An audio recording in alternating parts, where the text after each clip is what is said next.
ASEAN, துருக்கி ஆகிய நாடுகள் உலக அமைதி, நீதி மற்றும் மனித உரிமைகள் ஆகியவற்றை முன்னிறுத்தும் இயற்கையான கூட்டாளிகளாக இருக்கின்றன என மலேசிய வெளியுறவுத்துறை அமைச்சர் டத்தோஸ்ரீ முகமது ஹசான் தெரிவித்தார். பல்லாயிரக்கணக்கான மக்கள் பாதிக்கப்படும் பிரச்சினைகளில் இரு நாடுகளும் ஒரே குரலாக பேச வேண்டும்.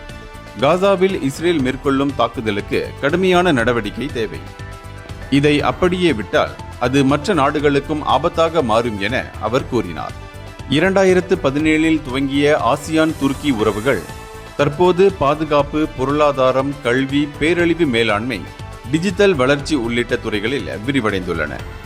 மேலும் மலேசியா பாதுகாப்பு துறை, தொழில்நுட்ப பரிமாற்றம், PKMS வளர்ச்சி, கவர்னன்ஸ் போன்றவற்றில் துருக்கியுடன் மேலும் இணைந்து செயல்பட விரும்புகிறது என ஆசியான் வெளியுறவு அமைச்சர்கள் மாநாட்டில் பேசிய அவர் இவ்வாறு குறிப்பிட்டார்.